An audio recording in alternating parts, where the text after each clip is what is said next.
નમસ્કાર, આપ જોઈ રહ્યા છો નિર્ભય ન્યૂઝ અને હું છું આપની સાથે રીધી. લાગી રહ્યું છે અત્યારે ફરી એકવાર રાજકોટનું જે ફાયર વિભાગ છે તે ઊંઘી રહ્યું છે. રાજકોટની અંદર આગ લાગવાની ઘટના બની છે.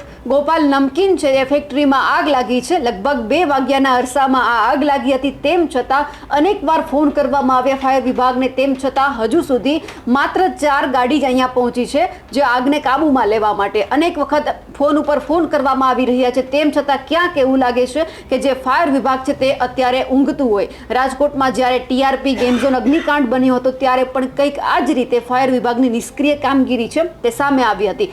ફરી એક વખત આવી જ કામગીરીમાં ફાયર વિભાગ છે તે ઊંઘતું ઝડપાયું છે. અનેક વખત ફાયર વિભાગને ટકોર કરવામાં આવે છે, તેમ છતાં જ્યારે આવી ઘટનાઓ બને છે તેમ છતાં તેઓ કોઈ કાર્યવાહી નથી કરતા, ઢીલી નીતિ અપનાવી રહ્યા છે.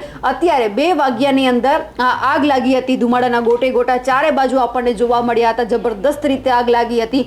અનેક ફોન કરવામાં આવ્યા, તેમ છતાં હજુ ધીમે ધીમે ફાયરની ગાડીઓ આવી રહી છે.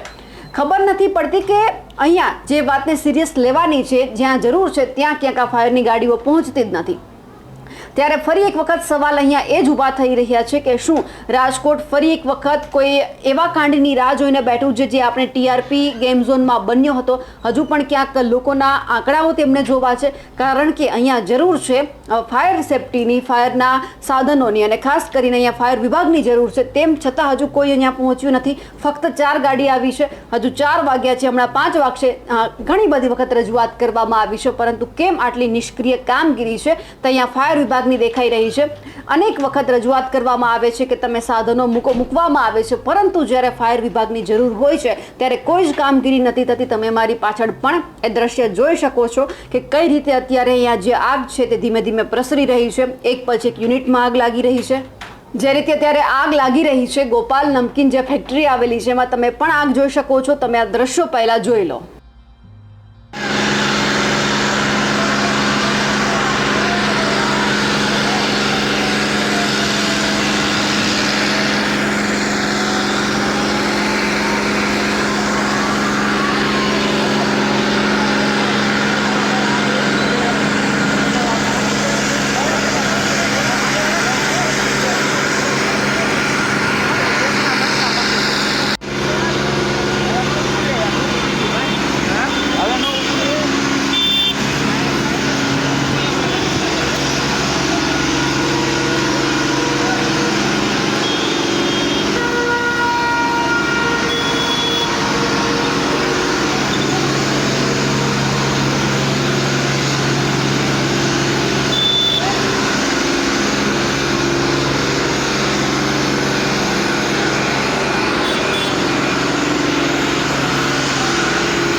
હવે એ જોવાનું છે કે જ્યાં ફાયર વિભાગ અત્યારે એમની જે નિષ્ક્રિય કામગીરી છે તે સાબિત કરી રહ્યું છે, ઊંઘતું ઝડપાયું છે, જરૂર છે તેમ છતાં ક્યાંક ઢીલી નીતિ અપનાવી રહ્યું છે પહોંચવામાં, અને અત્યારે ક્યાંક લોકો પણ જે આજુબાજુ રહેલા છે તે પણ પોતાનો જીવ બચાવીને ભાગી રહ્યા છે.